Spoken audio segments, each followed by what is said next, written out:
Body shot? Ooh, that hurt, didn't it? When adrenaline starts pumping and you know what you can do with this right hand, it's hard to not do that. Here are your hosts, Derick G and AJ. What's going on, folks? Welcome back to another episode of the Bloody Water Podcast. I am your host, Derick G, and we're here to break down some Bellator 264 action, breaking down the post-show, and joining me, as always, is my co-host, the New Mexico native, the Santa Fe bomber himself, AJ. What's happening, brother? How'd you enjoy the fights this weekend? Man, I enjoyed them, Derick. It was a pleasant surprise, my man. They got kind of an old school way of doing things at Bellator, and we saw a lot of up and down fights. You know, we saw a robbery, which I'm a little jaded on, but you know, that's the way the game goes when you leave it to the judges, man. How'd you like the fights this weekend? I thought it was a very solid night of fights. With no UFC, it's important to highlight some of these other promotions that we got going on because, folks, the UFC is not what MMA is. The UFC is, the pinnacle, but there's a lot of great talent to be offered all around the globe, man. We saw that. We saw some Mexican MMA going on this weekend. We had the PFL, we had Bellator, all the good stuff, man. But I wanted to ask you really quickly. It's not necessarily even pertaining to the fights, my man, but we record these episodes on Sundays, right? You know, episode comes out on Monday. We recording live and fresh, you know, live for us. This is live, not live recording, but you know what time it is. And I want to ask you, man, on Sunday, what's the routine, man? You wake up in the morning, what are you doing, man? You know, you got a little way to set up for the show and do all that good stuff, or, you know, just walk me through it. Man, my routine, so I wake up, go, you know, handle my business in the restroom. You know, everybody has their morning little break. But then I take my dog to go handle her business as well, take her on a little walk, go hit the gym real quick, and then I'm good to go, man. That's kind of been basically my morning routine, nothing too crazy. I do get an audio book in the day, you know, while I'm walking my dog and while I'm at the gym and all that stuff. So I like, you know, a little bit of education in the beginning when your mind is fresh. Really, that's about it. Drink two bottles of water, and I'm ready to go, man. What's your morning routine on Sundays? Well, listen, my man AJ over here sounding like a health guru or something, man. You got it figured out. Listen, I'm not nearly on that hype. Sunday is my cheat day for the diet, man. I eat good all week long. Sundays, I went and I picked up a dozen donuts this morning. First thing, obviously brush your teeth, handle your business, go pick up some donuts at shout out Pink Box Donuts. You know what I'm saying? You know who you are. Roll through, come back, have a couple cups of coffee, pour up some more for the show and all that good stuff, get my notes ready, and then here you know, we open up the pod and we start doing it, man. So yeah, maybe I need to start working out, get an audio book or something, get my head clear. I don't know, man. I like it, but listen, that's enough of that, man. I was just curious, give the people a little bit of insight into what our routines are, man. A little bit of record recap, folks. I went 4-1 on Bellator, and I benefited from one of the robberies we're going to be talking about. AJ was on the short end of the stick on that one. Otherwise, he went 3-2. We would have went tied, but you know, it is what it is. That is the fight game. And AJ, we got to do what we do best, my man. You know, we come over here and we like to do a little bit of a recap on the best photo collection of the weekend, AJ. And right here, opening us up, we have a photo here, and this is not the most incredible photo. This is just a triumphant photo. But I have a bone to pick, AJ, and I want to pick your brain on this one specifically. Pardon the pun. So this is a fighter, a Mexican fighter, 22 years of age, and she goes by the name of Yasmin Jauregui, and she fought in Combate Global's most recent 8-woman one-night tournament, very similar to what Invicta just did a couple weeks ago, and my big thing is this, man. First off, it was incredible, right? A lot of one-round fights, you know, get them through the night and all that good stuff. But you see, like, how she's just kind of, like, waving her hand up, like, triumphant and all that. That's all she got to show for it, man. At the end of the tournament, I'm all excited. I'm watching it, you know what I mean? This was on Paramount Plus, and I'm over here tuned in. I'm like, oh, my God, she just won. Like, she's about to be crowned. She's going to get a big trophy, whatever. No, nothing. That's it. You just got the pride of knowing that she just whooped all those asses in one night, and she's the baddest of all 8 of those women. The tournament was called #Last Latina Standing. I love it. I love to see the Latino MMA getting put on, man. But just give me your thoughts, man. You go through an 8-woman tournament, you better get a crown, give me a trophy, give me a medal, a plaque. I don't care. Give me something. She had nothing but pride. Give me your thoughts on that.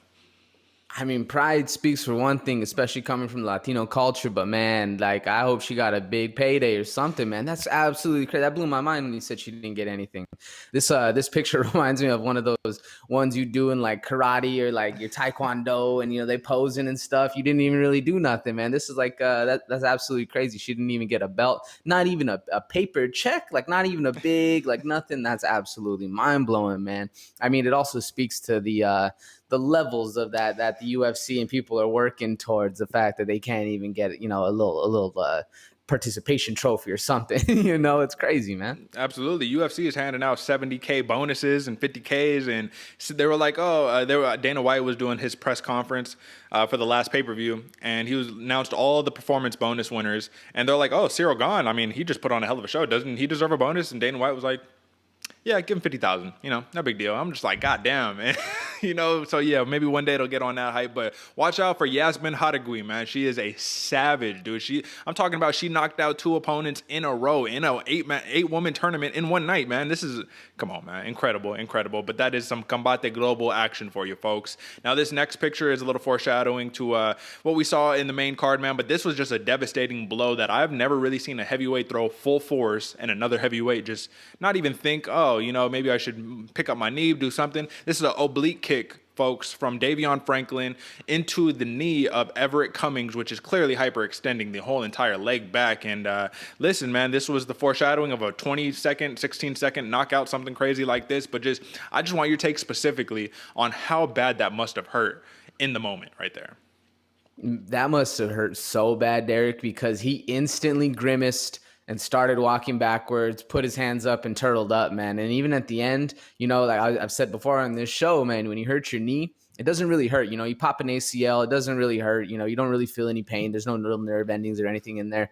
This boy must have blown out everything. Literally muscles, tendons. He must have blown out everything in his knee because he instantly just started grimacing. He was limping after the fight already, and that was crazy, man. You could tell that Davion was training with the great John Jones, working that oblique kick right out the gate, man. That was it must have hurt. Look how you can even see how bent his knee was backwards, man. The human body ain't supposed to do that. That must have really felt some pain on that one. That's a classic technique coming out of the great Jackson Wink Academy out there in the great state of New Mexico, man. But I will have to say, Everett Cummings, man, we'll talk about it in just a second, but just my foreshadowing of this entire story is it looked like a man who came to pick up a paycheck, and that was about it, man. I don't want to discredit anybody. I would not want to be standing across the cage from Davion Franklin either.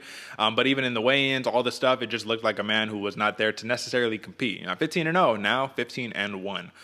This next photo we got right here, this was a major upset. This is something I thought I'd never see, man. This is one of the craziest pictures to me as a hardcore MMA fan. And what we have here for the folks listening is Raufeon Stots got a clean rear naked choke in on Magomed Magomedov, man. He doesn't have the hooks in, but he did have them at one point. And in the post-show, Raufeon Stots was saying, yeah, Magomed, he was over there gurgling and hearing nasty sounds and all that. He's like, I was so close. I almost had the finish, man. First off, this was, man, opened the week as a plus 300 underdog and then just basically mauls his opponent in a fashion that a lot of people didn't expect. But like I said, we'll talk about that in the main card. Just give me your take on just this particular moment, this photo right here. Did you ever expect something like that to happen? No, never, Derick. Never, ever. This blew my mind. The fact was, so during this fight, man, Raufeon Stots, all credit to him because he was sprawling like he's been doing it since he's an infant, my man. He was putting it on Magomed. And I was surprised because every time, you know, even if with all the other DAG fighters, you know, somebody does end up blocking their shot, you know, blocking their takedown, they usually end up standing up, and it's always a mistake if the other wrestler or the other fighter decides to wrestle. It's always a mistake to, you know, do that against one of the DAG fighters. But turns out against this one, not necessarily that big of a mistake, man. It was absolutely shocking. It was crazy to see. I was hyped up, man. It was a very entertaining fight coming out of these two. Absolutely, man. Like I said, it's just one of those things where it's like, God damn, man. Out of all the scenarios in my head, this was not even one of them. It wasn't even the last one. It wasn't one at all, man. So very impressive work by Raufeon Stots. This next photo, it's just, you know, looking mean. So, you know, I just think the one thing that I have to say is that for Raufeon Stots, man, over here, you know, with the Super Stots and all that, I'm just like, dang, I got 100% Super Sadiq Yusuf vibes right there, man. Like, I just wish maybe there was a little more, I don't know who had the nickname first. I guess that's what it comes down to, man. Whoever had it first, they're going to have to fight to see who's going to keep the nickname. They're both Nigerian, both Super. I don't know, man. All right, man. This next photo right here, AJ, I just want to set this thing up really quickly. You tell me. We're going to describe it for the folks listening at home in just one moment, but for the folks watching, you tell me what you're going to do if you're locked in a cage with a man and he does this to you. I'm going to kick him in his nuts, Derick. You're giving me the old school crane pose, man. This it's pretty funny, to be honest with you. I don't know exactly, you know what, I might even giggle like somebody hits me with one of these, man. I haven't seen this since what was that movie? The Karate Three Kid. Ninjas Strike Back or Karate Kid? Yeah, one of Yeah. those with the Karate Kid, man. That's crazy. I for real. I guess I'd have to go with the front kick, like Yeah. right at that knee, that one planted knee, and try to avoid the kick that he's gonna throw or the hook that he's throwing. But yeah, what would you do? That's when you throw that Davion Franklin oblique kick into that knee, man. You know what I'm saying? But folks, yeah, this is listen. I don't know the outcome. Just for the record, I don't know what the outcome of this fight was. I'd be very surprised to see the man doing the crane technique win. But then again, you got to be confident to do the crane technique. This is in a combat sports league called RCC Intro, man. And shout out to on Twitter Grabaka Hitman. He's the dude this dude covers the most random MMA events going on all over the world, and this was just one of them. This was a screen cap for one of them. So very, very interesting technique right there, man. Interesting to see it implemented inside of a locked cage with another man in front of you. Now, this next photo, AJ, this is Andrey Koreshkov taking Sabah Homasi for a ride. Once again, foreshadowing, but just that, man. This is what I was expecting from Davion Franklin. He said he didn't have enough time. He wished the fight would have went longer, so he could have did this to Everett Cummings. Did you expect this to happen, Koreshkov versus Homasi? I honestly expected Homasi to be a little bit better at the wrestling, to be honest. But at this point in the fight, man, Koreshov was actually putting it to Homasi. So I can, at this point, this was already. I'm pretty sure this is later in the fight. But yeah, no, another unexpected one to see. I thought Koreshov was going to be the king, where Homasi was going to be able to grind it out on the ground. But nah, man, it was a very not a one-sided fight. But at this point, with this toss, this is a very one-sided toss. Absolutely. This is a former welterweight champion saying, listen, man, I was a champion for a reason. Now, this next fight, AJ, is going into the foreshadowing of some very controversial stuff that we had going on this weekend, folks. And if you're interested, I actually dropped a little monologue, a little rant with my thoughts on it on the page regarding PFL and Verdict, their collaboration, the global scoring. Is it efficient? Is it symbolic? Why are we using it if the judges are going completely in the opposite direction? I don't know, but I was tuned into PFL. This was the playoffs, man. So this is a big deal, I guess, right? Playoffs. I don't know. It still doesn't give you that playoff vibe, that feel. But this is the result of the PFL and all that stuff coming up. This was the PFL versus Bellator, eyes crossed in both different ways, right? And two, goddamn robberies, two controversial things that you had to watch simultaneously at the same time, man. It was nonsense, man. I guess I thought I had the photo up, AJ. I guess I don't have the photo, but there was one of Clay Collard and all of the judges basically picking Clay Collard to win the fight, and then the judges picked it for House Monfio, man. And this is one of those things, AJ, where I just have to ask you, since I've already brought up the topic, AJ. Apologies, I'm over here stumbling on my words. What is the point of Verdict MMA? What is the point of global scoring if everybody sees the fight one way? I'm talking about the global scoring plus the commentators, all like everybody in the building, and then the judge is like, nah, unanimous the other way. Like, what's the point? It's crazy because it makes it seem asinine, doesn't it? I mean, you even had professionals like Artem Lovop reaching out, on Twitter saying, like, let's just get rid of the judges. Verdict's doing a better job. Like, I honestly think that should be the way, or at least instead of just 3 judges, because there's so much weight on each judge that he can impact the fight. Make it a thing, 25. Like, if 25 people can actually get it, like a huge, like a big thing. But when you're having, the normal majority of people, the eyes around the world seeing it one way, and then these 3 people that have all the weight and all the control seeing it another way, it's hard to it's hard to say that, like either one of them matters. It almost makes both people seem insignificant, if that makes sense, man. Absolutely agree, man. Apologize because I brought this up while you were talking, but this was the photo I was looking for. I don't know why I thought I didn't have it. Yeah, man, that's just what I'm saying. The fan vote, you have the FPR, so they're made-up statistic. PFL's ridiculous made-up fighter performance rating. So how do you do a fighter performance rating when you're in a 10-9 must system? Doesn't make sense, right? So your own algorithm picked Collard. The fan vote picked Collard. Randy Couture picked Collard. Kenny Florian picked Collard. Let's not forget Kenny Florian, BJJ ace, former UFC vet. Randy Couture, former champion. And then the judges say, nah, unanimous the other way. You could see Collard like, bruh, really? And my whole big gripe is that this is a tournament or a league, whatever you want to call it, for $1 million. That's my big gripe, is these people took a big risk to come out here into the PFL. And this is, don't leave it to the judges, I guess, it's cliche, but nonetheless. Now, this is the second robbery that we'll talk about in just a quick second, man. Just give me your thoughts on the facial expression of a Ty Gwerder right here, looking at Khadzhimurat Bestayev being like, bro, you know you didn't fucking win. Like, you know you didn't. Don't even, like, come on, bro. Give me your take. Yeah, man, you can literally see him like looking over, like, "Come on, bro, for real?" Like, you just so like pissed off. And honestly, I wish you had the picture of Khadzhimurat, man, too, because he even like when he won, he was like, "What? Cool, all right, I'll take the dub." But like he himself knew, everybody in that building knew, even the announcers and everybody knew that he lost that fight. But like who was it a couple weeks ago? She was a female fighter. She said it was not Hannah Cyphers, Macy Barber.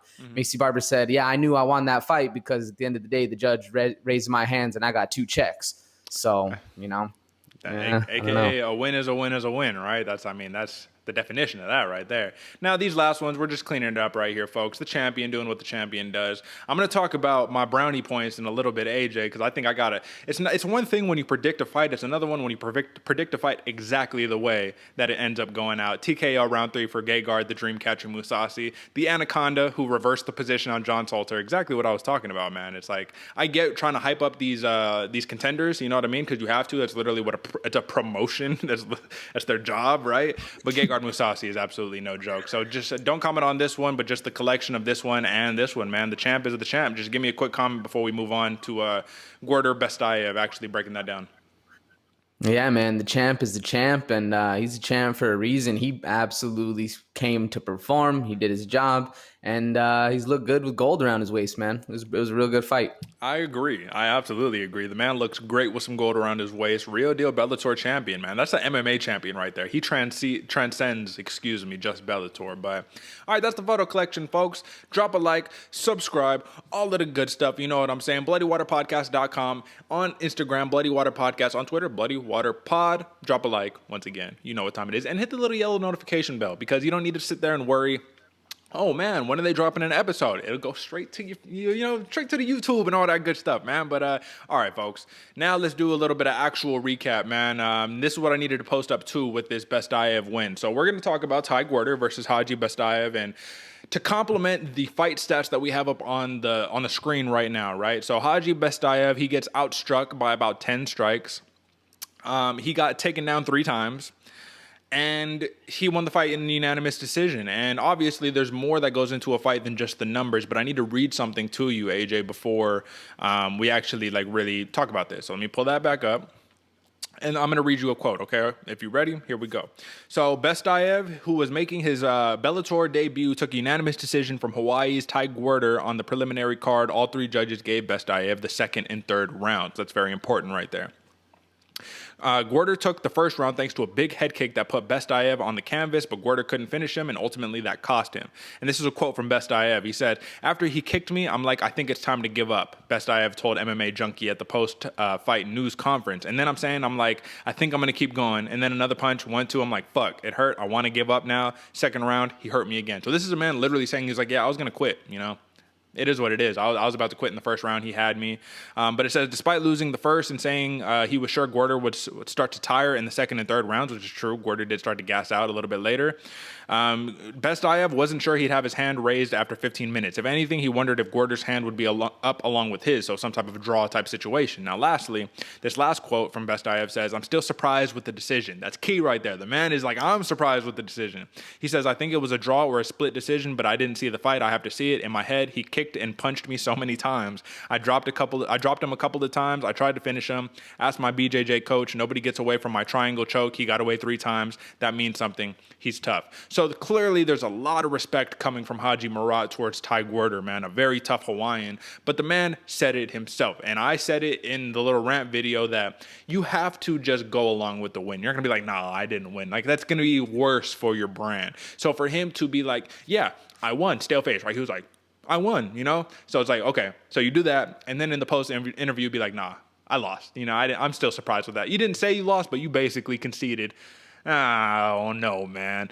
Give me your take just on all of this, AJ, man. Is there honor in this sport? Is there any honor in this sport anymore? There really can be, because it's not like you can just give back the win. You know, you can't say, yeah, I lost this fight 100%, you know, put the win on his record. You know, you can't, like, they're just, the commission's not going to do that. You're going to make everybody look stupid. You're going to make yourself look stupid. Literally everybody down the line is just going to be like, what? Like, it just doesn't work that way. You know, it's not like, you know, he stole my bike, so make him give it back. You know, it's not how the game works, unfortunately. But it's weird because, like, he even, like I said, even when he was raising his hands at first, he was like, huh, and then you know, take the win as a win. But even after his post-fight press conference saying, you know, he was surprised, it's crazy to see that there's no, like, the other side can't go back and like contest it or anything, you know, like that. It's just like a win is a win is a win. So there's really not any room for, you know, like a fair justice system going forward, man. It's crazy to see. And it's rough too, because you can't always finish every opponent. You know, like you said, nobody gets away from his triangle choke yet. Who was it? Ty Gwerder got away 3 times. So it's you know, something that clinically has been putting people away in practice every day. Nobody can escape it from you. But then this guy gets away 3 times. You know, you can't always just go for the finish. You can't always do that. It's a very hard thing to do, especially, you know, that Bellator is one of the top of the performances. So at the top of the, you know, the peak, not the pinnacle of the sport, but really, really close to it. You're not going to be able to finish everybody. So there has to be a little bit more, I guess, not necessarily honor, but accountability for the judges going forward, man. It's a crazy thing that these people are getting robbed like that, man. What do you think, Derek? Well, you hit it on the head right there. Accountability for the judges, man. How come you don't got to write up no report after? How come I don't get to interview you after the fight talking about, yo, what's up, man? Like, why did you score it that way? And then sometimes the judges, they can come out themselves and be like, hey, I want to explain to you why I saw the fight this way, which is actually what one judge did after the oh, man, I don't remember. It was just a fight that just happened. I think it was at UFC 264 or something where dude won the 3rd round very convincingly. It was the Raufeon Fiziev versus Bobby Green, right, where they gave the 3rd round to Fiziev when Bobby Green just, like, outstruck the dude by, like, 20, 30 strikes, something crazy. He was like, well, the way I saw it, it was this and that. And it's like, you can do that. And that's the right thing to do. But you still look dumb anyways, man, because at the end of the day, like, it's not that hard. If everybody else can see it this way, how exactly are you seeing it this other way? Are you overthinking it? I don't know, man. But I will have to say that at the end of the day with this whole entire situation, man, it's just a tough loss for Ty Gwerder, man, because I think he won the fight. But we need to have conclusiveness. I need to have a finality in this topic right here, AJ. Final take, robbery or close fight? Oh man, I'll be, you know, open and honest. I haven't watched the fight back a second time, but from what I remember, robbery for sure. I was very upset at this one because I was firm and confident that I had the dub on this one. I was excited because it was the one pick where we were switching, so I was like, oh, okay, you know, I'm gonna get the win this week. Hell yeah, I needed this one. And then fucking robbery, man. You said, God damn it, man. But that's what I'm talking about too. It's also a big disclaimer, folks. Obviously, we cover wagering on this platform. You know what I mean? We like to go and try to give you a couple good nudges and say, like, hey, man, this is someone that you should definitely be looking out for. You could win you some money. The odds are kind of crazy on this one. MMA is one of the toughest sports to wager on, man, because the judges are the X factor. Nobody could take into consideration. Like in basketball game, if you have more points, you win. It's just as simple as that. Like, it's literally, you have more points, you win. There's no judge being like, yeah, 82-65, but, you know, you had a foul there, so nah, we gonna flip that. You know, there's none of that nonsense right there. So just keep into account, man. It's always going to be that uncontrollable X factor right there. But I will say that, listen, man, Khadzhimurat, best I have. Let's give the man just a slight bit of credit before we move on to this one, man. He had Ty Gwerder out of there in the last, 30 seconds of the fight, man. He hit him with that leg kick getting up, the same one that I'll follow you home. Cheyenne Bays, the same one that Cheyenne Bays just hit. I don't remember who she was fighting, but same one she just hit old girl with, man, where it was just that perfect. And I'm not going to lie to you, AJ. It looked to me like Werder's hands were still on the canvas when he kicked him, bro. So it's like you could have got away with a close one right there, but he had him out. And I just want to ask you, final take on this one. Do you think that he kind of messed his own chances up? Obviously, he still got the win, so the win is the win. But he should have just jumped on. Like, he tried to look at the ref and just do a walk-off KO, look super cool. Do you think that was a mistake? Oh, always. I think it's always a mistake. Don't get me wrong. You get a Mark Hunt or a Sugar Show KO knockout win. It looks great. But you know what also looks really great was when you're on top of somebody beating the shit out of them. So I always think it's a mistake. I definitely think it's always, I'll take a quote from the great Street Jesus, man. It is always super necessary to keep punching them in the face until the referee stops you, my man. You have to. That's the rules of the game. Shout out Game Bread, man. Super necessary. So big win for Khadzhimurat. This is his Bellator debut victory. You know what I'm saying? Shout out to him, and we'll see where he goes in the promotion. I will say lastly, I know I'm hanging on to this one too much, but Khadzhimurat, he says by the time that he weighed in, he was 185, and he says the next day for the fight, I was 186 pounds. So this dude is literally like a 6'6" walking stick figure. You know what I'm saying? The man gained no weight. He was the smaller man in the cage that night. Big win, though. This next fight that we're going to cover right here, AJ, this was 16 seconds, so we don't have a lot to talk about. But Davion Franklin oblique kicks Everett Cummings and then just kicks him, smashes his face in. I want to ask you this. This is an ethical thing for me, AJ. Do you think that this fight should have even taken place? Do you think that Everett Cummings was simply outmatched, even though he had a good record? Maybe he was fighting cans. Maybe he wasn't. But I want to ask you, when you see in the weigh-in someone who looks like they're not there mentally, right? Everett Cummings the whole entire time, from the weigh-ins to the whole entire night, he just looked like kind of scared, like it was the lights were maybe a little bit too big. Maybe he wasn't like truly in love with fighting or whatever. I don't know what it is. Should this fight, like, should a commission approve a fight like this, or what do you think? That's hard because you don't want to be a commission that comes in and takes something from somebody when they might just be looking scared, but that's just how, everybody, if you're not nervous for a fight, you're not ready for the fight, man. You're not, that's for any sporting event, you're not nervous to step in that ring, you're doing something wrong, you're probably going to get hurt. In this case, homeboy was nervous and he still got getting hurt. And he's feeling that one for sure. I think that one comes down not necessarily more the commission, because the commission doesn't know you on a personal level. They haven't been training with you. They don't know how you react or how you're going into a fight. What your normalcy is. They don't have that intrigue or that behind the scenes action. Whereas I do think it belongs to the coaches. If your coach is sitting there and, you're like, oh man, I don't want to do this. I don't want to do this. He either needs to motivate you in order to get you, to fight ready, or throw the towel in, man. Like that's, if it's all about safety at that point. And the last thing you want to do is go into the ring. You're not even wanting to fight. You're just wanting to pull the Ben Askren and get the payday. And you end up getting hurt. You have to spend more money towards that injury, more money towards this, more money towards that. So it's a double-edged sword, because, I never think you should want to pull out your fighter. You signed a contract, you're getting him ready for the date, everything's going well, but then the day of, you get a little bit of nerves, that's going to happen. So I don't think you necessarily want to pull him out, but it was from the weigh-ins and everything, it did look pretty one-sided, and homeboy did look, at least shook a little bit. So I think that it's hard. There's no real fine line for me, or there's no real yes or no for me. And like when you pull somebody out, unless, they're, obviously, quitting, on the thing, and the fighter's not really, or the referee's not stopping the fight or anything like that. And there's, a bigger safety concern, but it's hard. I don't think you should ever pull somebody out of a fight unless, there's a verbal quit or agreement or anything like that going forward. Derick, what do you think?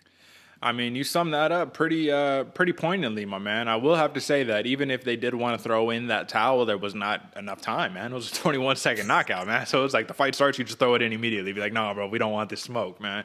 The thing that killed me was that Davion Franklin in the weigh-ins, he was just staring at him, right?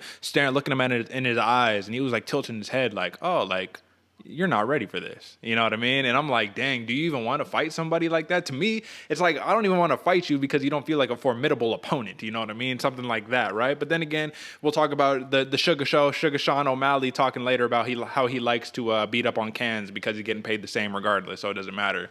But I will say that for Davion Franklin, man, the question that I need to ask you, AJ, because I do think that this is important, how does this benefit him at all, man? Even when they were asking him post-show, Big John McCarthy was all like, what did you learn from this? And he was like, I don't know, man. Like, I just got to go in there and just handle business and all that, man. If this isn't a learning lesson, if you only spent 20 seconds, you just spent, 3 weeks, 4 weeks, 5 weeks training for this fight, got him out of there in 20 seconds, kind of Ngannou-esque, right, where you're just touching people and they're just falling down and all that, man.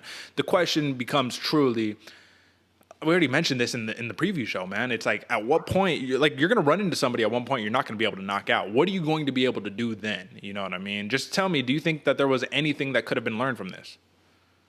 I think the biggest takeaway, at least from what I saw, Davion Franklin, is homeboy needs to plan ahead and learn to cut a promo, man. There's nothing worse than when you get, the only mic time at Big John's coming up and he asks you a question, you go, I don't know. Like, I guess I punch hard. Like, I forgot his exact answer, but I saw him say it. I was like, damn, Big John gave you the absolute opportunity to cut to promo, get your next fight in line, keep the ball rolling. And you said, like, that is not a good look. I think every fight, honestly, if you want to go about it from the entertainment standpoint, you want to take the easiest fight possible for the most money possible. In competition and, in the good actual passion of the sport, you want to fight the best of the best. But on the entertainment side, you just want to whoop up on some cans for some money. So there's, both factors going in. And I think either way, it could have been a learning lesson for Davion Franklin as far as, like, hey, yeah, sure, I got this guy out pretty quick. But, it taught me, X, Y, and Z, or at least, like I said, cut a promo for yourself so you can get somebody a little bit better. Even if you say, I whooped up on this dude in 16 seconds, Scott Coker or whatever, it's not Sean Shelby, it is Coker. Give me somebody better than this bum you sent me next time. Cut something. Give yourself a little something for the future going forward, man. Because every lesson is, every fight is a lesson. And you have to learn something from it. If you're not learning, you're not growing. And once you're not growing, you're dead, man. Especially in this sport when it's moving so fast. So I think there's a couple learning lessons for Davion Franklin going forward. Derick, did you see any lessons he could have learned from it? I know it was a 16-second fight. I mean, I will say one of the lessons is I ain't seen him throw that oblique kick, so maybe he's just working on a couple new techniques, Maybe he's like, all right, now this thing will land, now I know. But then, once again, man, I don't know. He called out Jake Hager, actually, after the fight, right? Who's like the WWE guy who's in Bellator, right? So it's like, clearly we can see the trajectory in which he's trying to go. And I think that's going to be the new wave, man. I think there's going to be less and less people saying, I want that gold, and more people saying, I want the big fight. I want the money fight. Even though Franklin did say, he's like, I'm not here to beat up on people. I'm here to dominate, and I'm here to become a champion. Like, that's what he says he's here for. However, Jake Hager is not going to get you any closer to that belt. So it will get you some money, though. So that's important, man, But yeah, I agree, AJ, man. You just got to definitely make the gas that it took to get to the event, make it worth it by cutting a nice promo, man. Like, make your time worth it at that point. But there's really nothing to talk about here. Big win for Davion Franklin, number 7. We'll see if he moves up or not. Everett Cummings, man. Valiant effort, I suppose, but like I said, it was just one of those where it was just a little surprising, man. So AJ, man, got to pull up this picture right here. This looks like it will be the aftermath of the event that just took place. Raufeon Stots got the number 1 contender match, won over Magomed Magomedov, right? And now 2 Roufusport fighters training under the great Duke Roufus out of there in Milwaukee, Wisconsin, are looking to possibly clash. However, Raufeon Stots did note that Scott Coker may do a bantamweight Grand Prix because he was like, I really don't want to fight Sergio Pettis. That's my boy, but if we got to do it, we got to do it. You know what I'm saying? But I really don't want to. So I'll put that aside, man. Raufeon Stots with the biggest upset of the card, man. My Lord. It was amazing to see the frustration on Magomedov's face was pretty revealing, man, because what was Austin Vanderford, excuse me, he was saying, well, these Dagestani fighters, if they don't get you on the first shot, well, they'll get you on the second or the third. None of that for Magomedov, man. Raufeon Stots says, I'm going to show you guys how you defeat a Dagestani fighter. And I'm like, that is like kind of a crazy thing to say, because now are we going to start having some of these rivalries, man? American wrestling versus, you know what I mean? Some of that combat sambo or just regular sambo wrestling or whatever, man. Do you think that this is a rivalry in the making? Like, in terms of like, American wrestling is said to be some of the best wrestling in the world, you know what I'm saying, on a global level, right? We just saw Gable Stevenson win gold medal in the Olympics for the heavyweight division in wrestling, right? So it's like, that's pretty damn good, right? So let me just ask you, man, as it stands right now, obviously, I think there are probably more really legit high-level Dagestani Sambo wrestlers than like American wrestlers in the UFC right now, personally. Do you think there comes a point where we can kind of edge that thing back up and get it 50-50 or get it back over the edge? I don't know, because the Dagestani boys are killing the game right now. What do you think? I Definitely hope so, Derick. I hope it comes down to, I honestly want to see like some promotion out there do kind of how the Olympics do it, but nation versus nation. I think that would be a hell of a thing. It'd draw a lot of pride from a lot of the world. It'd be a crazy thing to see, man. US versus Russia, or US versus Mexico, or any number of these, like I said, nations versus nations. That'd be absolutely crazy, man. But I do think that as far as the Dagestani wrestling, or Sambo, excuse me, versus American wrestling, I definitely think it's more of a recency bias thing. I was thinking about this going forward, man. Like, why was it that Khabib was able to come in and absolutely nobody be able to stop him? Like, everybody was just able to get, the Dagestani handcuff going. He's able to shoot the double, get the legs trapped up, and put the smash on. Whereas now it seems like a lot more people, they're actually getting some, a little bit of research, or they get some video on it and looking like, oh, this is what all of these fighters out of this certain area like to do.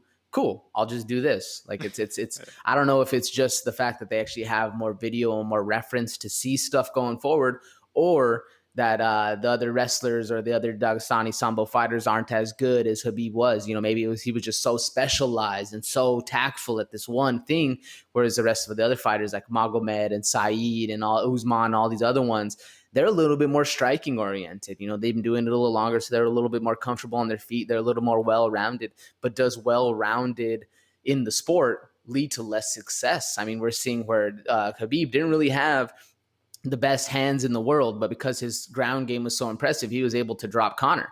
It's going to be interesting to see how it all does play out. I don't have the answer for any of these. Maybe you do, Derick. Hopefully, hopefully you do, because like I said, I don't have any of these. But I really do like to see the fact that things are starting to. A while there, Russia was just taking over. We just saw Russia just going and going and going. Where now America's starting to come back, man. It gets a little pride going forward. So what do you think, Derick? Because you think it's just a recency bias? More people are starting to get a little more information out, or is just Khabib, top of the food chain? Nobody else is as good as he was. It's funny that you point that out, man, because that's actually one thing I was thinking about last night. I was saying, like, okay, why was I so heavy on Magomedov, right? I knew going into this, I was like, Raufeon Stots is a problem, man. And to see the odds makers have him at plus 300, I was all like, dude, I've seen Magomedov fight. I've seen Magomed Koreshkov fight. He's in the PFL right now. Like, that dude's a savage. They fight somewhat similar, but both ground and pound, get you on the ground, control you, all that. And Magomed Karamov, he got the win this weekend, while Magomedov didn't get the win, right?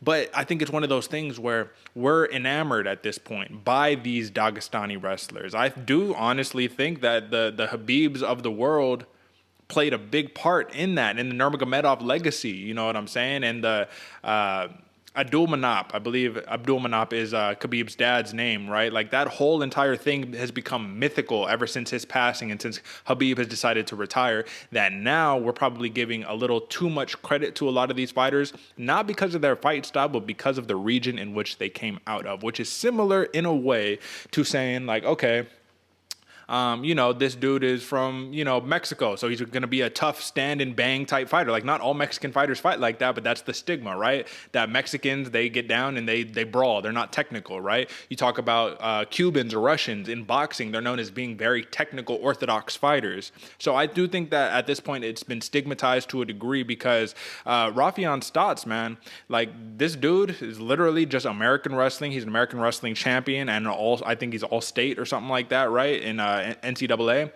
And yeah, man, I think, like, these expectations that we're placing is what's leading to the disappointment. So I think that recency bias definitely plays a large part in what we're going on here. I also think that this could be an outlier, man, because Raufeon Stots is just really, really good at fighting. And I think that we need to just credit it to that sometimes. Sometimes it's not, oh, well, Magomedov isn't as good as we thought. No, good, So that's the credit that I want to give right there, because Raufeon Stots, man, this is the biggest upset on the card. This is his 9th win in a row since losing to Merab Dvalishvili. I think that was like a 30-second knockout where he got put out by Dvalishvili, man. But that's the thing, is like, okay, you lost to Dvalishvili, you just manhandled the man that has beat Piotr Yan. I mean, he's already said it himself, but Raufeon Stots still don't got a damn headshot on ESPN. So the disrespect, right? Clearly, I don't got a picture here. But Raufeon Stots, man, this dude has a real claim. He said it himself, to be one of the best bantamweights in the world, if not the best. Do I think he's the best? No. But do I think that he's up there, top 5? Yes, absolutely. With the performance that he just put on, absolutely. There's not a question in my mind that he is definitely up there, man. So long-winded, I know, but I do think that this is something that we're going to be talking about for many, many more years to to come is the Sambo versus American wrestling dichotomy that we are seeing here in mixed martial arts. However, the last thing that I need to say on this one, man, do you think that Magomedov, this is just the question I always have. After doing something and it always works, right? Always works. And then you do it and it doesn't work. So this is like what I was talking about for Davion Franklin. You feel me? When it doesn't work, the next fight out, do you think he's just going to double down on that? Or do you think that now we have a little bit of a psychological issue where now he maybe start questioning, like maybe I should stand up a little bit more because maybe my wrestling isn't as good as I thought it was? Do you think any of that will come into play on this? I think I definitely think it will come into play. It has to, it's just natural how humans operate. You've done something so well for so long and it doesn't work. You think like, what? Like maybe I switched up. Maybe I don't. Maybe I do this. But I think if he has a good coach going forward, you double down. You always double down. You know what you're good at. You got to do what got you to the show in the first place. And that's the Sambo over there, man. Magomedov is very, very good. Don't get me wrong. Raufeon Stots is just a better man on that day. I think these guys fight 10 times. It's a pretty close one. It's nothing. And don't get me wrong. Raufeon Stots actually put on a damn show, man. He showed up for real. So, I definitely think it does come into play. The martial arts is a battle of the mind a lot of the time. So I definitely think it's gonna be interesting to see how it does work out. If he actually does, he goes forward, changing up a little bit. Yeah, no, I'm absolutely with you, man. And we can take that one down and move on to the co-main event. Andrey Koreshkov with the big win over number 10 ranked Sabah Homasi. And listen, man, we said it earlier, but this is a former welterweight champion, proving why he was a welterweight champion. When he lost his belt, he lost it to Douglas Lima, so it's not like he lost it to a slouch. And I will say, he out-wrestled Homasi, he outstruck Homasi. Those knees were finding a home all night long. It was nasty because, listen, man, it's one thing to get hit with a fist. It's one thing to get hit, like they say in terms of knuckles, right? So you got your main knuckles on your hands and all that good stuff. You got these knuckles on your elbows, and then you got the knuckles on your knees. The knees and the elbows are clearly the biggest knuckles on the body, and to get smacked with the knee time and time again, man, I just feel like that's bad for your health. However, it feels like Sabah Homasi, man, every time he gets a little bit of steam, it always gets backtracked a little bit. This is 2 losses in a row now, and 2 very tough opponents, man. Look at it, Paul Daly and Andrey Koreshkov back-to-back. Like, that is a very, very tough set of fighters, man. But I will have to say about Andrey Koreshkov, he's gone 5-2 since losing his welterweight belt to Douglas Lima back in 2018, and he should definitely find a place back into that mix, right? He says that at this point now, he wants to be fighting for the 4th, the 3rd, the 2nd best in the world right now. I want to ask you, what do you think about the man's humility? Because that is a very humble thing to say. Not like, oh, yeah, I should be the best. I was a former champion, But to be like, nah, I think I'm probably like 4th, 3rd, 2nd right now. You know what I mean? Does that signal to you a man who is confident in his capabilities, who is probably more dangerous than the person who is hyping themselves up to be bigger than what they actually are at the current moment? Can it? Like, you could either be very humble and know, like, or you could be scared. You could be scared of the top. And don't get me wrong, I don't think Andrey Koreshkov is scared at all. Like, I think if you're willing to step in a ring in your underwear, you ain't scared of nobody. So, but it definitely could come into a little bit of a mental game to think like, I mean, I'm probably 2nd or 3rd. It's kind of a confidence issue, at least if I'm a coach and a guy says that, like, bro, you are number 1. In your mind, if you're not number 1, like, it's a hard thing. Like we were talking about in a couple episodes ago, Mike Tyson, you got to know you're the champ before you're the champ. And if you're not doing that, you're down to fight cans for paychecks, and let me know, because I don't want to put you in there against the champ, and get you hurt. So that's a whole thing going forward. So it could be a very good mental tact for Andrey Koreshkov going forward. At least if it was one of my fighters, I'd be a little like, bro, come on, bro. Like, what you mean you think you're 2nd? Like, that's not a good mental attitude going forward, man. We're top dogs over here. That's how we fight. So I don't know. That's an interesting one to think of, Derick. What are your take on it? Well, I like it, man. I have to disagree with you a little bit, just because this is a man who's a former champion. So it's not like somebody who's never been a champion. Like, when you know that you've reached the pinnacle of your sport, you know how good you are. You're self-assured. It comes to a point where a true confident person doesn't need the validation of others to tell them how good they are. You know what I mean? Like, they already know. They're like, I know I'm the best. You know what I'm saying? However, right now, current day, in August, 15th of 2021, I'm not the best right now because I don't got that gold belt around my waist. You know what I mean? You know who does? Who's the welterweight champ right now? Not Douglas Lima. He just lost it. I don't know. It's okay. But listen, man, the point that I'm saying here, man, is that even though you can be humble and you can be logical and you could be matter of fact about what it is today, listen, man, Koreshkov is a savage. He's secure, and that's even more scary to me. Literally, that's the thing is like I'm now like I need to watch out for this man because he might get that belt back over here talking about like I just know what I need to do to get the win. You know what I mean? It is what it is. I'll come back. Thankfully, he had to leave Bellator. Now it's his first win in Bellator in quite some time. So shout out to Andrey Koreshkov, man. The striking was phenomenal as always. The man has these huge eyeballs. He's just always just you know what I'm saying. I'm like it freaks me out, but in a good way where I'm just like this dude's a savage, bro. Now, let me ask you about Sabah Homasi, man. He is now moving to, actually don't have his record up in front of me, but Sabah Homasi, man, this dude is a journeyman, and I think he belongs in the sport of mixed martial arts. He makes the sport better, in my opinion. I just want to know, do you think Bellator is the all-time home? Do you think this is a man who I think would fare very well, believe it or not, and this is no disrespect intended whatsoever. I think the man would fare very well in some, like, BKFC, some bare-knuckle fighting championships, you feel me? Because the way he throws them bombs, man, in terms of a boxing, take the wrestling out of the equation, just let it be like a boxing match. I think the man got some fucking hands, bro. What do you think about that? He does have some hands, Derick, and also that homeboy has some grit. Like in order to take, I think it was like 9 to 12 knees. I forgot the actual number in there, but homeboy came up at the end of the second with a crooked nose, looking like Mike Perry? I forgot the name, huh? Mike Perry. Mike Perry, yep, like Mike Perry, man. Literally a sideways nose. He didn't, stood in there for the third. He's down to scrap, man. That takes a lot of guts. It takes a lot of, like I said, a lot of grit going forward. And all credit to Sabah Homasi on that one, man. If you're not thinking about quitting when a dude knees you in the face, you're a damn banger on that one, bro. So I definitely think one of those divisions, or one of those, I was even thinking something a little more along the lines of like ONE FC, although they're a little more wrestling heavy, so maybe not them, but definitely bare knuckle, something along the lines of where it's more of not necessarily more of an entertainment factor, but a little less skill dependent. Don't get me wrong, you're throwing bare knuckle fists around, that takes a hell of a lot of skill. So, but a little something where we're seeing Sabah Homasi shine a little bit more because it's hard. Excuse me, sorry about that.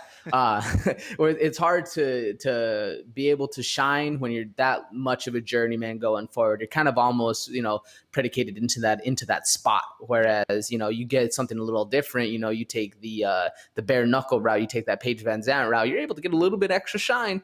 Whereas you saw the same thing happen in the Paige, where she was kind of starting to get left in the dust.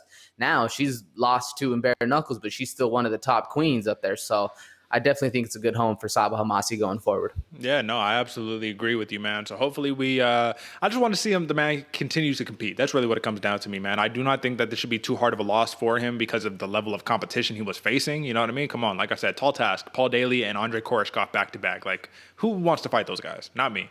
But that's the co-main event, man. And then for the main event, Gegard, the Dreamcatcher Mousasi with the TKO round 3 against the number 1 ranked John Salter, man. The BJJ, like I said, the BJJ of John Salter, it is incredible. But Gegard Mousasi's grappling is severely and vastly underrated, man. And I don't understand why. I get it maybe if this was 5 years ago, something like that, you know what I mean? Maybe like 7 years ago, where he was really just mainly a striker and, you could really just wrestle him and that was the X factor. But today, man, he's too well-rounded. And this is a man who I just feel like he's going to hold on to the belt for a really long time as long as he's engaged and focused in the cage. Because sometimes he's so lackadaisical, so relaxed. It's just like, yo, you're fighting, right? You locked in the cage with another man. However, man, he got rocked by John Salter one time, actually. John Salter, I don't know if it was a big left or a big right or whatever it was, but he kind of got rocked out there. He got his hips pulled back on the cage and all that good stuff until he was able to reverse the position. But give me some takeaways from John Salter's performance before we talk just a little bit more about Gegard Mousasi.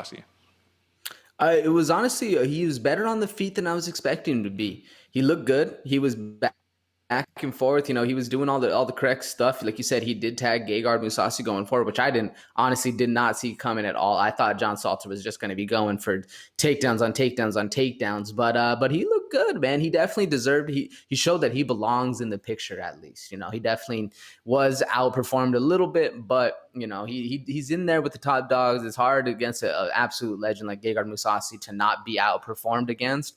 So all credits to John Salter on this one, man. It was a TKO. You hit the nail on the head on that one, Derick. It was a TKO round 3 finish for Gegard Mousasi.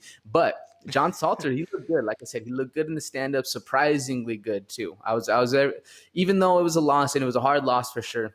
I was pretty impressed with Salter's performance. I know as impressed as you can be taking the L like that. No, I'm absolutely with you, man. One thing that I have to note that this is a quote from John Salter literally right after the fight. And this is, folks, just understand my reasoning when I talk about this stuff, man.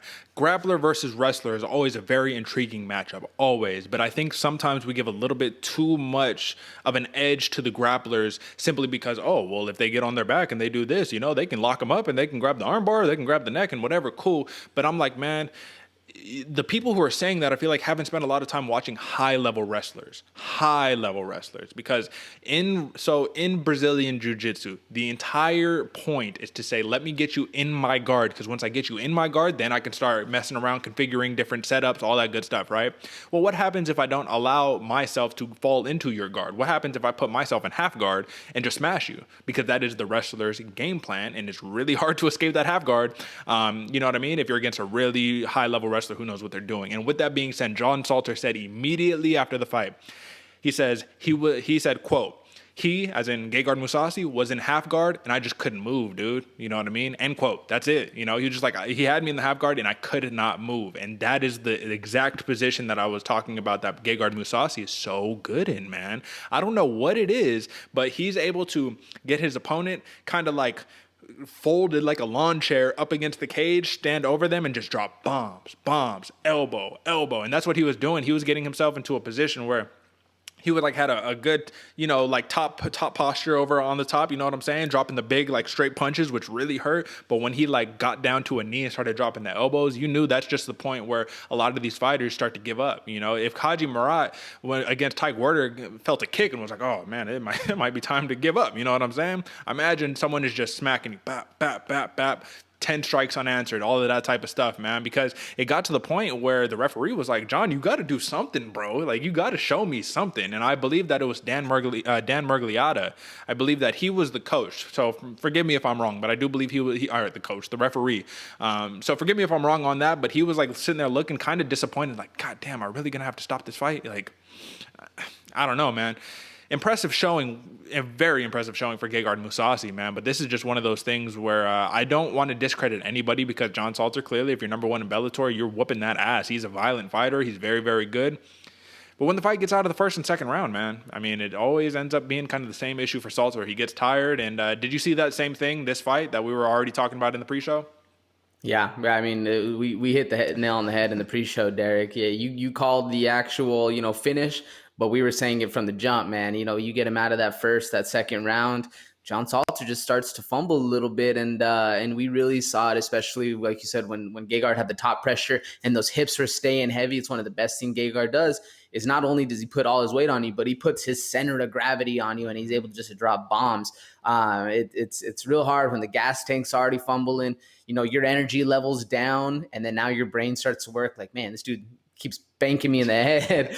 Like, I might just turn around and, turtle over. But, we saw it going forward, and that's what happened, man. It was a good fight. All the things that we saw going forward for John Salter ended up coming to fruition. So let me just ask you this before we move on to some Newswire stuff, man.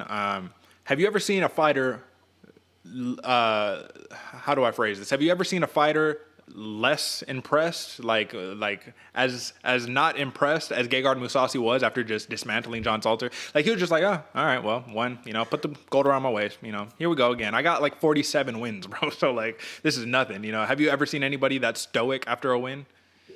Not in recent memory, and that's kind of Gegard's like claim to fame, man. He's always just like, yeah, cool, yeah, on to the next, whatever. Like maybe not Shevchenko, who's the other Russian boxer, Fedor.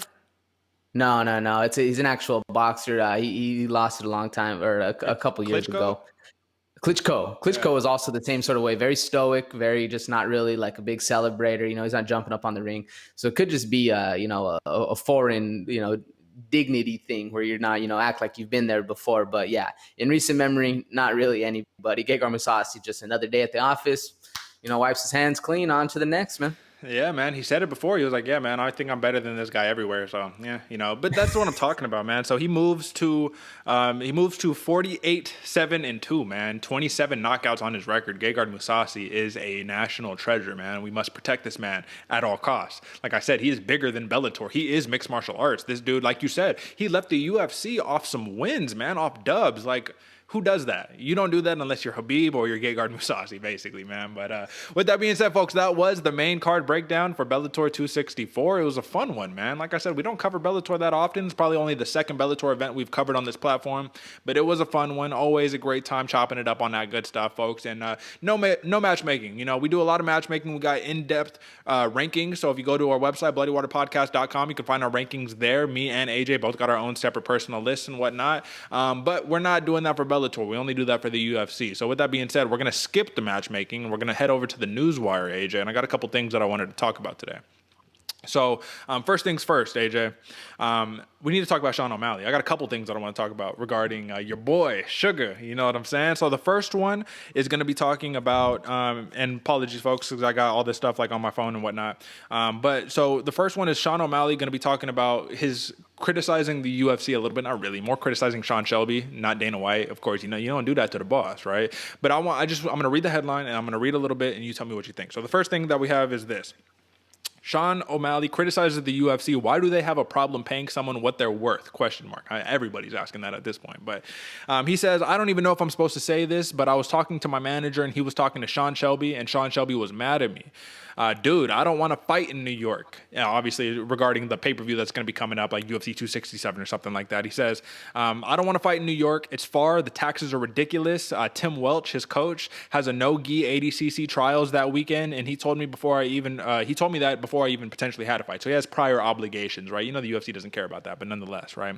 So he says, that's his thing is, I'm not going to say, no, I have a fight. We're doing it, especially when I could take the fight a month later in Vegas, and Sean Shelby is just mad at me and like, fine, go hang out with 6'9", Tekashi 6'9", since I guess Sean O'Malley just got like a 6'9" tattoo or whatnot. And he was like, dude, Sean Shelby's just acting like a fucking tool, dude. Like, I don't know if I should have said that or not, but it's like, dude, come on, what are you doing? They don't need me. The UFC would be 100% fine without me. If they want another huge, giant star, I could fill that role for sure, but they don't need me. So that's the first half of that quote, AJ. Just give me some thoughts on that.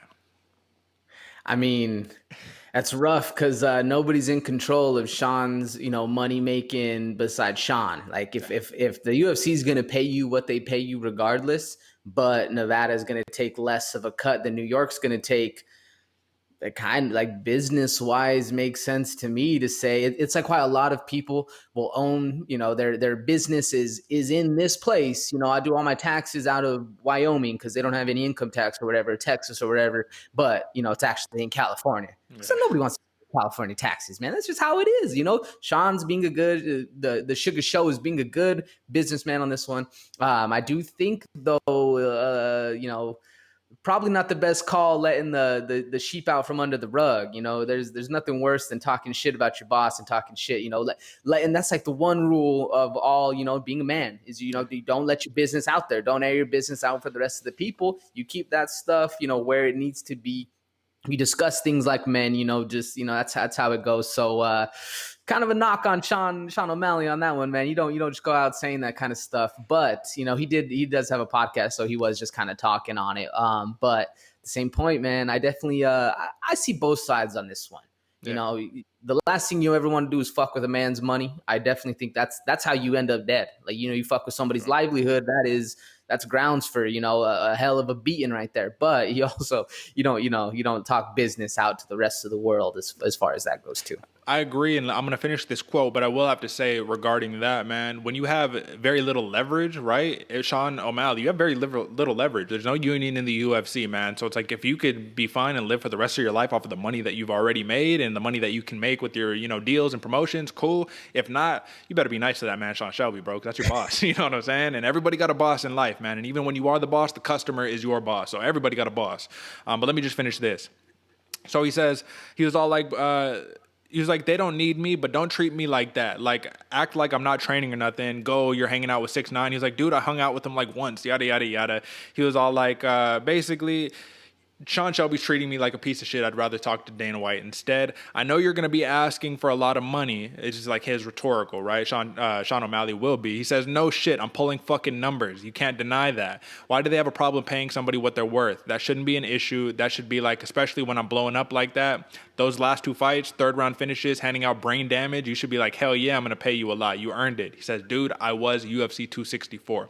I just want to ask you this. We've seen Conor McGregor get a little bit of the blackball treatment from the UFC from time to time after doing crazy shit and saying crazy shit, right? What makes Sean O'Malley any different from that? Like, to me, it just kind of seems like he's like, well, I am the UFC. So if, you know what I'm saying, they don't fuck with me, I'll just take my talents elsewhere and I'll be this huge star. And it's like, you are very popular. You are really big.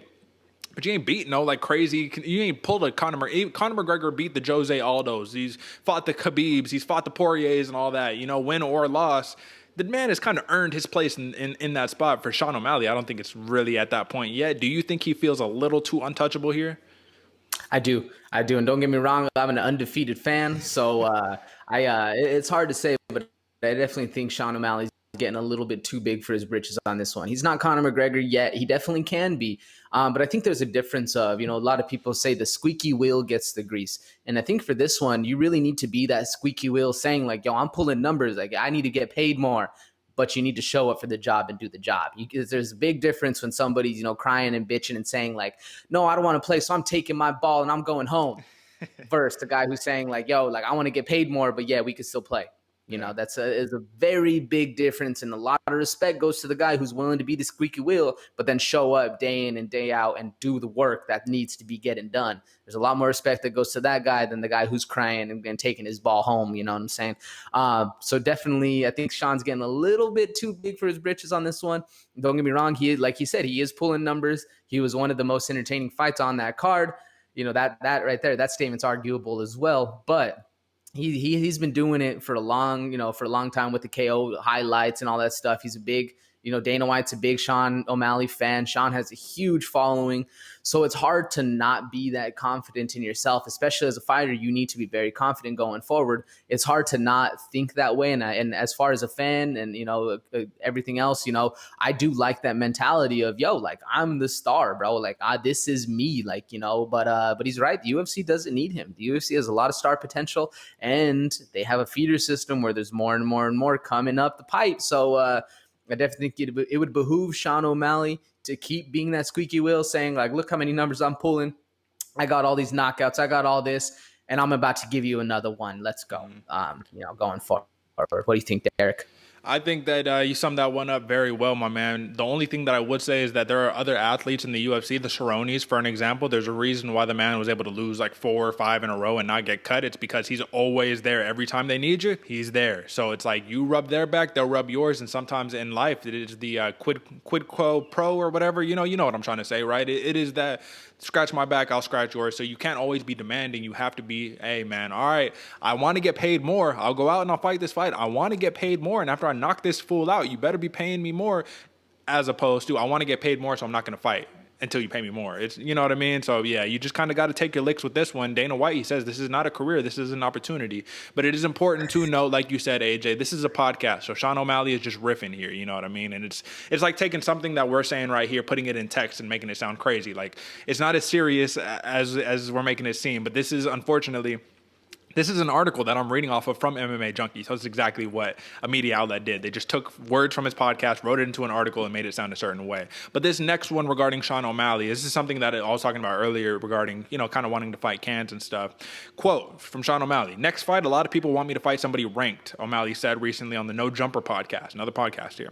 He says, "They wanted me to fight somebody ranked last fight. I was supposed to fight Louis Smolka, which was true. Smolka had to pull out." He says, "For money, whether I fight Louis Smolka, the dude I was supposed to fight, or I fight Piotr Jan, the number one bantamweight in the UFC. I get paid the same. I'm going to fight the dude who is lower, and I'm going to fight the dude on a Conor McGregor pay-per-view." He says, "Uncle Chael said it best.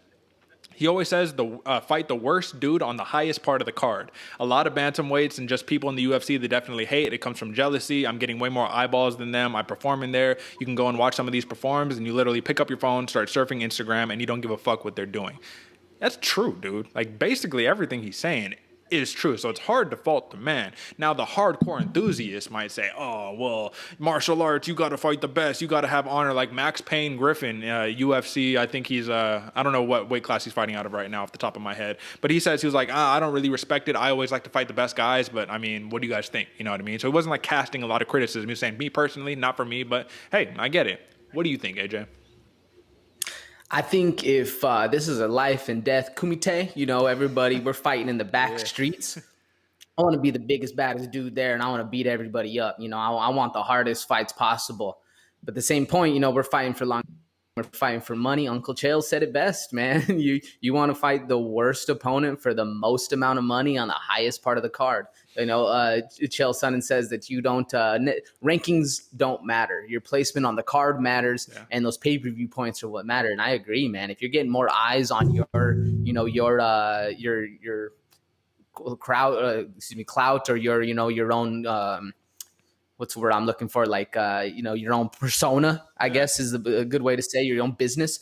That's key right there. You know, traffic going in is better than no traffic at all.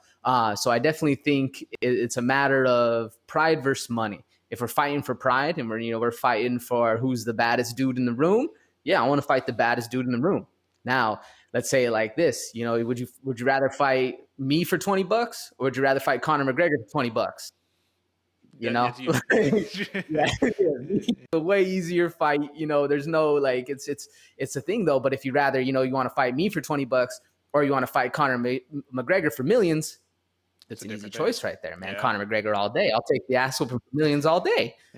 So it's hard because this sport is a fight. You know, it is at the end of the day. You know, if there's no referee or nobody in there, this is a fight to the death. That is true.